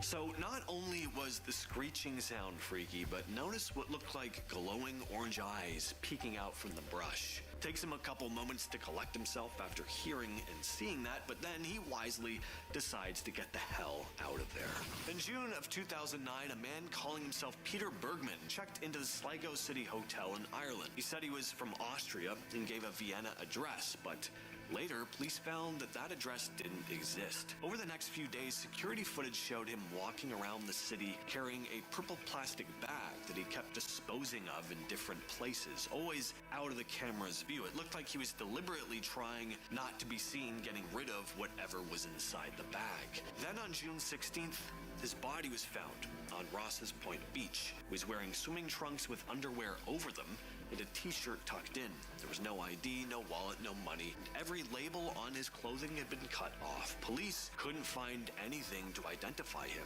The autopsy showed he had advanced prostate cancer, bone tumors, and heart disease, but oddly, no medication of any kind was in his system. No one ever came forward to identify him, and no match was ever found for his fingerprints or dental records and DNA. After 5 months, the case was closed, and he was buried in an unmarked grave. And to this day, this man is a complete mystery. And finally, we have a wild Bigfoot video from Russia. A group of people were filming it near their property after spotting something weird darting through the woods. And when you see what they caught on camera, it's definitely not what you'd expect. Well, now you expect it because I said it's Bigfoot, but they were not expecting to see what they saw. As you can see, something big comes sprinting through the trees, but here's the part that really stands out. The thing isn't stumbling around or moving, like some guy in a costume. It's fast, it's agile, it's leaping across uneven ground like it's done it a million times before. And whether you believe in this piece of footage is a genuine Bigfoot sighting or not, you gotta admit, that's a level of effort you don't often see in stuff like this.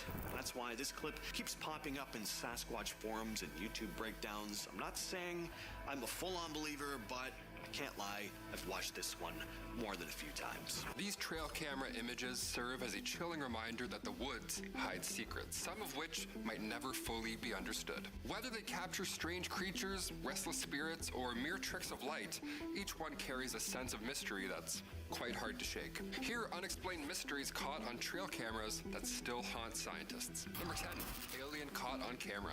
In September 2024, this mysterious figure was caught on camera. Its movement activated the trail cam, and it appears to have a glowing body and an orb-shaped head. This is one of those eerie sightings that sends shivers right down your spine, especially with all the drone stuff happening. Is this an alien? The soft, otherworldly glow that it gives off only adds to its unsettling, odd appearance, making it seem as if it's straight out of a sci-fi nightmare. Its form seems definitely unnatural. That's not an animal for sure.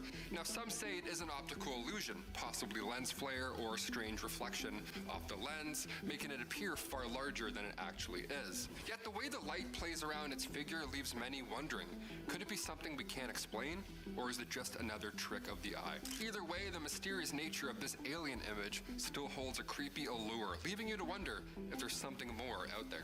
Number 9, Ghost Woman. This photo comes to us from Brandon Cottrell. They say, quote, "When I was setting up the trail cameras that day, it felt like I wasn't alone outside." The eerie part is that a young woman went missing in this very area back in the late 80s, and despite years of searching, they've never found any remains. That history combined with this photo, remind me to never go in the woods again. I'm just gonna stay inside forever. We're good. It's hard not to imagine that whatever was out there that day could have been linked to the disappearance, as if something or someone has been watching the area for all of these years, just waiting for the right time to reveal itself. That was spooky. Sent shivers down my back reading that one. Whenever I do this with my hands, how you know it's real. Number 8, Ghost Snake. What in the world is this? This strange figure zipped past the camera not once, but twice, leaving us all scratching our heads. It's completely unexplainable, especially considering it was caught in the middle of nowhere, deep in the upper Midwest. No one can figure out what it is or where it came from. The way it moved so quickly, so purposefully, has us questioning everything. Could it be something we've never seen before up until now? Or is there another explanation that we're missing? I can't figure it out. I can't even think about what animal this could be. Last I checked, electric eels don't fly, but who knows? Maybe I'm wrong. I have a coffee bean or something stuck in my... something in there. It's right there. I feel it. Number 7, Montana Grim Reaper. This one comes from a user, and they say, my grandpa lives in rural Montana, and one day, one of his friends from town came into the local bar looking completely shaken.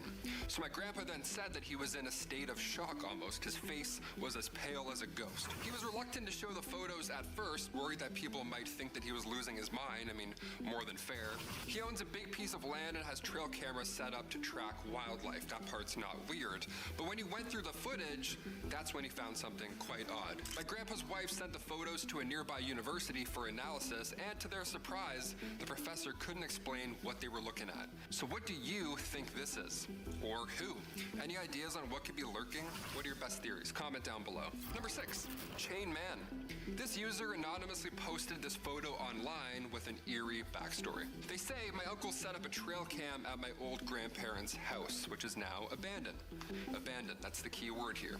The camera takes 3 photos every time it detects motion, but this strange figure only shows up in one of the 3 shots. They have no idea what it was. They say, I'm not saying it's a ghost, though I don't really believe in that stuff. Hey, I don't know how to tell you this, but that's for sure a ghost. Either there's a man living there, or there's a ghost living there. One of the two. Good game. Thanks for sharing. In the mid-2010s, parents started noticing that children's videos on YouTube were being flooded with bizarre, creepy animations. Characters like Elsa from Frozen or Spider-Man appeared in these disturbing situations involving violence, strange medical themes. There was often drinking involved. I remember this at the time. It really creeped me out. This was kind of like the days before AI, but it was kind of like the early version of that idea, like AI making its own videos. The phenomenon became known as Elsagate, though. Despite YouTube cracking down on these videos, no one has ever fully figured out who was mass-producing them or why. Were they just clickbait farms? Was there a more sinister motive? Or again, was it some kind of early AI? To this day, Elsagate remains one of the strangest and most unsettling mysteries of the modern internet. In the mid-90s, fans of Pink Floyd stumbled into what looked like a hidden puzzle buried inside the band's 1994 album, The Division Bell. It began when a user calling themselves Publius started posting cryptic messages on Usenet using an anonymous remailer service. Publius claimed that if you studied the album's lyrics, artwork, and music carefully, you could uncover a riddle, and solving it would lead to a mysterious prize. The enigma deepened during a Pink Floyd concert in New Jersey when the stage lights actually spelled out Enigma Publius in flashing letters. This seemed to confirm that the band was in on this. Fans just dove in, analyzing every detail of the album, trading theories and trying to connect the dots. But then it all fizzled out. The post stopped in 1996 when the remailer service shut down. Years later, band members gave conflicting statements about it. Guitarist Dave Gilmour dismissed it as a silly record company thing. To this day, no one knows if there really was a solution or fans were chasing a prize that never actually existed. In 2015, a YouTube channel called Unfavorable Semicircle appeared out of nowhere and immediately unsettled anyone who found it. The channel uploaded thousands of bizarre videos, most with titles that were either Sagittarius zodiac symbol or random numbers. The videos themselves were stranger, distorted audio, pixelated visuals, sometimes just a dot on a brown screen. Some lasted only seconds. One silent video dragged on for 11 hours. A small Reddit community formed to investigate this, convinced it was some kind of number station, an alternate reality game, or a recruitment tool. But the videos had weird effects. Frame-by-frame analysis seemed to reveal eerie hidden images, sometimes connected to space, astrology, or even the Voyager Golden Record. Some viewers claimed the videos even caused playback glitches on devices, adding to the mystery. Then in 2016, the BBC reported on the channel. Hours later, YouTube shut it down completely. The creator stayed silent until 2022, and they finally broke cover on Twitter and claimed it was simply an outsider art project. But many still don't buy that explanation, especially since so much about the videos and their strange hidden imagery is unexplained. This one doesn't come from YouTube or Reddit's front page, but the early Wild West days of the internet. A user named Swanee McSwan shared their personal white whale story, a mystery they've never been able to solve. Back in the dial-up era, long before Google, they stumbled on a forum thread where someone posted about finding a weird piece of metal in an old ghost town near Hartselle, Colorado. The pictures showed a crumbling road sign and the shells of abandoned buildings. Curious users asked for more proof, and the original poster kept sharing photos, more ruins, more details. Here's where it gets creepy. Other people from the forum actually went to the exact location. They uploaded their own pictures from the same angle, but there was nothing there. No buildings, no ruins. It was just empty land. One user actually brought high-end metal detectors and still didn't find anything. The OP kept insisting it was real, though, even citing obscure historical records about a lost town, but those records vanished as well. As the forum eventually shut down, the mystery disappeared with it. Was it just a hoax, or was there something stranger going on here? A ghost town that literally slipped out of reality. A staircase whose sophisticated construction seemed all too perfect to be real. Was it built by a saint? Corpses from a New Mexico cemetery that for some reason refused to decay? And is the lost treasure of the Knights Templar real? These are unsolved historical mysteries experts can't explain. In Santa Fe, New Mexico, there's a staircase that's baffled people for over a century. The Loretto Chapel was built in 1878, but when it was finished, a problem came up. There was no way to access the choir loft, 22 feet above the main floor. Carpenters were called in, but all of them agreed that a staircase wouldn't fit in the small chapel without disrupting the space. So the sisters of the chapel, in a desperate bid, prayed to Saint Joseph, the patron saint of carpenters. The story goes that on the 9th and final day of their prayers, a man showed up with nothing but a donkey and a toolbox. He went to work on the staircase, and months later, a beautiful spiral staircase was completed. But the carpenter just disappeared without a trace, never even taking payment. Locals even put out an ad in the paper looking for him, but he was never seen again. Some believe this mysterious carpenter was Saint Joseph himself, answering the sisters' prayers. And it's not just because he mysteriously disappeared. The staircase is unlike anything anyone had seen before. It has 2 full 360-degree turns and seemed to defy physics with no visible support. It's said to have been built entirely with wooden pegs, not nails. Experts still don't know what type of wood was used either. And to this day, the identity of the builder and the methods used to construct it are still unsolved. In the town of San Bernardo, Colombia, in 1957, a flood hit the local cemetery, forcing workers to move the bodies. But when they did, they found that many of the corpses were completely preserved, as though they'd been mummified naturally, despite having been buried for a long time. One of the workers immediately alerted the authorities, and when the bodies were examined, they found not just the corpses, but also the clothes that they were buried in were still in remarkably good condition. This wasn't the case for other graves in the area, though, where bodies had decayed to bones. What's even stranger still is that the mummies didn't show any signs of embalming, which would be expected if they'd been intentionally preserved. Could the high altitude or the unique diet of the local people have had something to do with it? Sure, but that still doesn't explain why the clothes of the mummies hadn't decayed either. It's also odd that San Bernardo is the only town in the area where mummified remains were found. Today, some of these mummies are displayed in a museum, and they still haven't decayed even without any attempts to preserve them. One of England's most famous historical mysteries revolves around the death of 2 young princes, Edward V and Richard, who vanished while imprisoned in the Tower of London in 1483. The 2 boys were the sons of King Edward IV and were the next in line for the throne. But after their father's death, they were declared illegitimate.